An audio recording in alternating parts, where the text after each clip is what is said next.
Hey guys, இன்னைக்கு நம்ம பார்க்க போறது பென்ச் லைஃப் வெப் சீரிஸோட 4th எபிசோட்.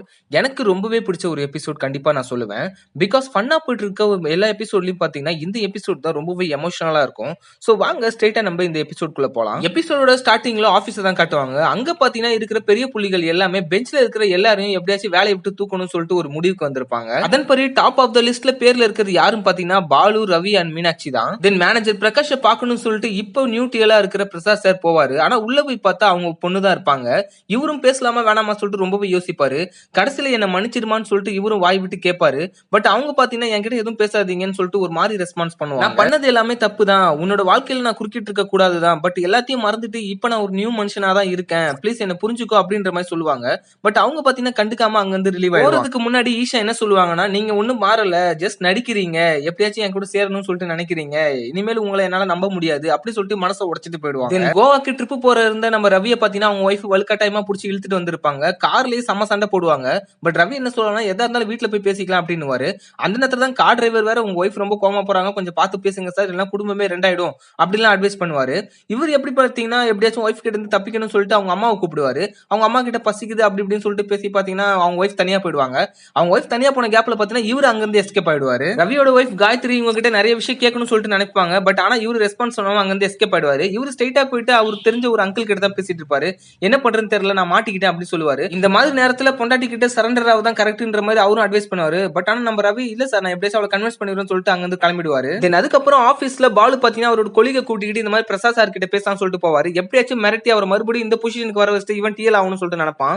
பட் ஆனா பாத்தீங்கன்னா பிரசாத் சார் முடியவே முடியாதுன்றவாரு. உனக்குலாம் என்னால ஹெல்ப் பண்ணவே முடியாது, நீ என்ன வேணா பண்றியோ பண்ணிக்கோ சொல்லிட்டு இது பண்ணுவாரு.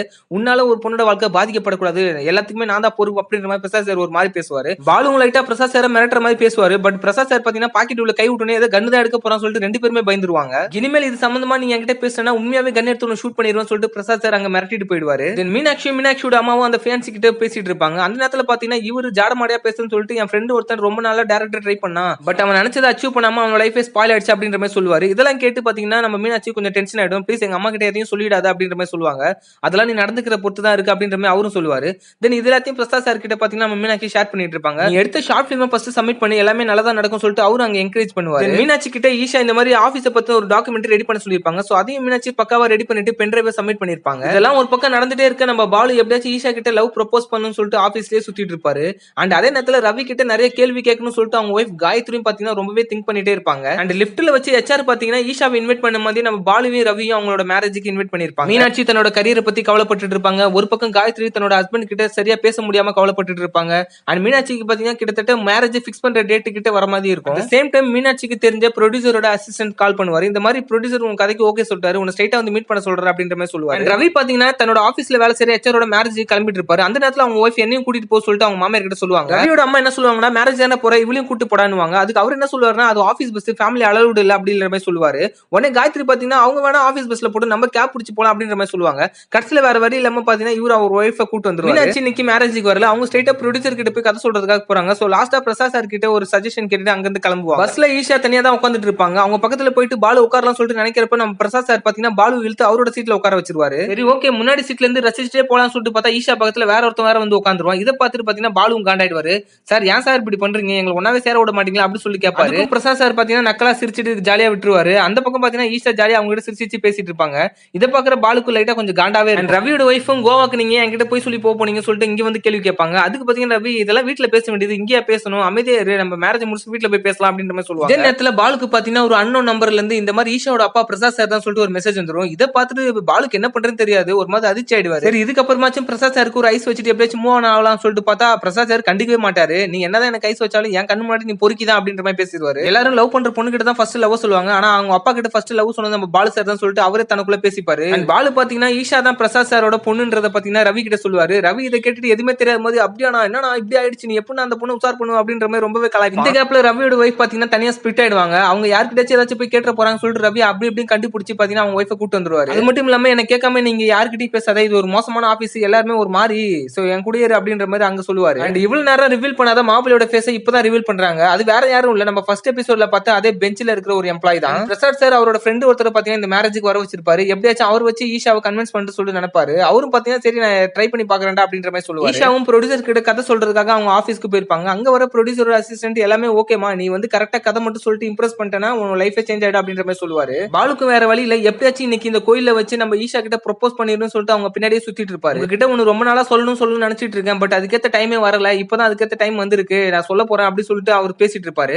அந்த நேரத்துல பாத்தீங்கன்னா அவனோட ஆபீஸ் கொலிக்கு வந்துட்டு இந்த மாதிரி சாப்பாடு செம்மையா இருக்குன்னுவான். உடனே பாத்தீங்கன்னா ஈஷாவும் இதுக்காக தான் எல்லாரும் பேசிட்டு இருந்தீங்களா, போய் சாப்பிடுங்க, இல்ல என்ன இருக்கு, இதெல்லாம் என்கிட்ட கேட்கணுமா அப்படின்ற மாதிரி சொல்லுவாங்க. சேம் டைம் கிளைமேட் மாதிரி மழை பெய்ய ஆரம்பிச்சிடும். அந்த நேரத்துல ரவியோட ஒய்ஃப் காயத்ரி பாத்தீங்கன்னா அவங்களோட ஆபீஸ் மேட் கிட்ட தனியா செப்பரேட் ஆயிடுவாங்க. அங்க போயிட்டு பேசிட்டு இருக்கப்பதான் பாத்தீங்கன்னா ரவியை பத்தின சில உண்மைகள் அவங்களுக்கு தெரிய வர ஆரம்பிக்கும். ரவி நிறைய போய் சொல்லியிருப்பாரு, அது எல்லாத்தையும் பாத்தீங்கன்னா அவங்க ஒன்னொன்னா எடுத்து விடுறாங்க. ரவி எப்ப பார்த்தாலும் ஆபீஸ் இப்ப பிஸியாவே போயிட்டு இருக்காரு, ஏன் இப்படி வேலை தெரியும் அப்படின்ற மாதிரி கேட்பாங்க. ஆபீஸ் அவன் 2 மாசமா பெஞ்சில தானே இருக்கான், அவன் ஆபீஸே வரது இல்லையா அப்படின்ற மாதிரி சொல்லுவாங்க. இவங்க எல்லாரும் சொல்றதை கேட்டுட்டு இருக்க காயத்ரி ஒண்ணுமே புரியாம நின்னுட்டு இருப்பாங்க. அண்ட் மீனாட்சி பாத்தீங்கன்னா ப்ரொடியூசர் கிட்ட இந்த மாதிரி கதையும் சொல்லியிருப்பாங்க. ப்ரொடியூசர் பாத்தீங்கன்னா உங்க கதை ரொம்பவே சூப்பரா இருக்குமா, இந்த ஜெனரேஷனுக்கு ஏத்த கதை தான், பட் எனக்கு சாட்டிஸ்ஃபை இல்லாத ஒரு விஷயம் என்ன பாத்தீங்கன்னா, நான் உங்களை டெமோ ஷார்ட் பிலிம் ஒன்று பண்ண சொன்னேன், அது பாத்தீங்கன்னா ரொம்பவே சுமாரா தான் இருந்தது, இதை பிக் ஸ்கிரீன்ல கொண்டு வரணும்னா நல்ல ஒரு கண்டென்ட் தேவை, பட் நீங்க பாத்தீங்கன்னா இதை சொதப்புறீங்களோ எனக்கு பயமா இருக்கு, சோ உங்களோட கதையை நீங்க எனக்கு வித்துருங்க, நான் அதை ஒரு நல்ல டீமை வச்சு செம்மையா கொண்டு வந்துடுறேன் அப்படின்னு சொல்லுவாங்க. ப்ரொடியூசர் அசிஸ்டன்ட் இல்ல சார், இவங்க ரொம்பவே டேலண்டானவங்க தான், ஒரு தடவை சான்ஸ் கொடுத்து பாருங்க, ஒரு நல்ல டெக்னீஷியன் கொடுத்தா இவங்க நல்லா பண்ணுவாங்க அப்படின்ற மாதிரி சொல்லுவாங்க.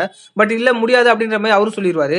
இதை கேட்ட உடனே பாத்தீங்கன்னா நம்ம மீனாட்சிக்கு மனசு ரொம்ப கஷ்டமாயிடும், உடஞ்சு போயிடுவாங்க. காயத்ரி ரவியோட கொலிஸ் கிட்ட பேச பேச பாத்தீங்கன்னா நிறைய உண்மைகள் வெளியே வந்துட்டே இருக்கும். அந்த நேரத்துல அங்க வர ரவி பாத்தீங்கன்னா காயத்ரியா இங்க என்ன பண்ற, இவங்க கிட்ட ஏன் பேசிட்டு இருக்கேன்னு சொல்லிட்டு அங்க இருந்து கூட்டு போயிடுவாரு. தனியா போனதுக்கு அப்புறம் பாத்தீங்கன்னா காயத்ரி இந்த மாதிரி ஏன் என்கிட்ட இவ்வளவு நாள் போய் சொல்லிட்டு இருந்தீங்க, நான் உங்களுக்கு உண்மையா தானே இருந்தேன், உங்களோட சந்தோஷம் தானே என் சந்தோஷம் நினைச்சிட்டு இருந்தேன், என்கிட்ட போய் சொல்லணும் எப்படி உங்களுக்கு மனசு வந்துச்சு அப்படின்ற மாதிரி நிறைய கேள்வி கேட்பாங்க. இதனால டென்ஷன் ஆன ரவி, நான் ஒண்ணு இவ்வளவு சீக்கிரம் கல்யாணம் பண்ணிங்கன்னு சொல்லிட்டு ஆசைப்படல, உன் சந்தோஷம் உன்னோடது, என் சந்தோஷம் என்னோடது, என் சந்தோஷத்துல நீ குறுக்கிடான்னு சொல்லிட்டு மூஞ்சி வச்ச மாதிரி பேசிடுவாரு. தென் மலைக்காக ஒதுங்கிட்டு இருக்க பாலு பாத்தீங்கன்னா எப்படியாச்சும் இன்னைக்கு ஈஷா கிட்ட ப்ரொபோஸ் பண்ணணும்னு நினைச்சிட்டு இருப்பாரு. அந்த நேரத்துல அன்எக்ஸ்பெக்டடா பாத்தீங்கன்னா ஈஷா வந்து கூட நின்றுவாங்க. சோ இதுதான் டைம், எப்படியாச்சும் பேசி இவங்க கிட்ட லவ் ப்ரப்போஸ் பண்ணிடணும் அப்படின்னு நினைப்பாரு. சோ எப்படியோ தைரியத்தை வர வச்சுட்டு அவங்க கிட்ட பேசணும்னு சொல்லிட்டு நினைப்பாரு. சோ நார்மலா தான் கொஞ்சம் கான்வர்சேஷன் போயிட்டு இருக்கும். திடீர்னு சடனா அவருக்கு என்ன தோணுச்சுன்னு தெரியல, இந்த மாதிரி ஐ லவ் யூன்னு சொல்லிட்டு கிட்ட வந்து சொல்றப்ப பாத்தீங்கன்னா ஒரு மெயில் வந்துரும் ஈஷா. அந்த மெயில்ல இப்ப பெஞ்ச்ல இருக்க எல்லாரையும் ஃபயர் பண்ண போறாங்க அப்படின்ற மாதிரி ஒரு விஷயம் வந்திருக்கும். இதை பார்த்து ஈஷாக்கு ஒண்ணுமே புரியாது. இப்ப கல்யாண மாப்பிளையா இருக்கு, அவரும் பெஞ்ச்ல தான் இருப்பாரு, கல்யாண நாள் அன்னைக்கு எனக்கு வேலை போகணும் அப்படின்ற மாதிரி அவரும் ஃபன் பண்ணுவாரு. தென் ஈஷாவும் கால் பண்ணி HR கிட்ட கேட்பாங்க, ஆமா ஈஷா இதுதான் நடக்க போகுது, நாளைக்கு இன்டர்வியூ வச்சு எல்லாத்தையும் அசஸ்மெண்ட் பண்ணி ஒன்னொன்னா தூக்க போறாங்க அப்படின்ற. இதை பத்தி பாலு கிட்ட சொன்னப்ப வேலை தானே போனா போயிட்டு போகுது, நம்மளுக்கு அதெல்லாம் பெருசா இன்ட்ரெஸ்ட் இல்ல அப்படின்ற மாதிரி சொல்லுவாங்க. உடனே ஈஷா செம டென்ஷன் ஆயிடுவாங்க. இப்படி கொஞ்சம் கூட பொறுப்பு இல்லாம இருந்தீங்கன்னா உங்களுக்கு யார் பொண்ணு தருவா, உங்களை நம்பி யார் வருவா அப்படின்னு சொல்லிட்டு பேசுவாங்க. இதை கேட்டு பாத்தீங்கன்னா அவரும் ஃபீல் ஆயிடுவாரு. தென் பிரசாத் சாரோட ஃப்ரெண்டு பாத்தீங்கன்னா ஈஷா கிட்ட பேசாம சொல்லிட்டு வருவாரு, இந்த மாதிரி உங்க அப்பா முன்ன மாதிரி இல்லமா, நிறையவே மாறிட்டான், ப்ளீஸ் அவனை ஏத்துக்கோ அப்படின்ற மாதிரி சொல்லுவாங்க. பட் ஈஷா இன்னும் அவர் மாறல, இப்ப கூட அவர் என் கூட சேர்ந்துட்டு எப்படியாச்சும் எனக்கு மேரேஜ் பண்ணிட்டு அவரோட ஸ்டேட்டஸை காப்பாத்தணும்னு நினைக்கிறாருன்னு எனக்கு தோணுது அப்படின்ற மாதிரி பேசுவாங்க. இதை பத்தி இனி பேச வேணாம், முடிஞ்சதாவே இருக்கட்டும், நான் என் வழியை பாத்துக்கிறேன் அப்படின்ற மாதிரி அவங்களும் சொல்லிடுவாங்க. அண்ட் அதே நேரத்துல அங்க பாத்தீங்கன்னா HRக்கும் அந்த எம்ப்ளாய்க்கும் மேரேஜ் நடந்துட்டு இருக்கும். அவங்க 2 பேருமே பாத்தீங்கன்னா சந்தோஷமாவே மேரேஜ் பண்ணிப்பாங்க. அந்த லேடி HRோட அப்பா பாத்தீங்கன்னா என் பொண்ணோட விருப்பம் தான் என்னோட விருப்பமோ, அவளுக்காக நான் சப்போர்ட்டா எப்பவுமே இருப்பேன், அவ தப்பு பண்ணாலும் அவன் கூட நான் இருப்பேன் அப்படின்ற மாதிரி பேசுவாங்க. இதை கேட்கிறப்ப பிரசாத் சாருக்கு பாத்தீங்கன்னா கொஞ்சம் குற்றமுள்ள நெஞ்சு குறுகுறுக்கும். அண்ட் மேரேஜ் ஆக போறதுக்கு முன்னாடி பாத்தீங்கன்னா 2 பேருமே சில வாக்குறுதிகள் தருவாங்க, புடிச்சுதான் கல்யாணம் பண்றீங்களா, ஒருத்தர் பாத்துப்பீங்களா அப்படி சொல்லிட்டு.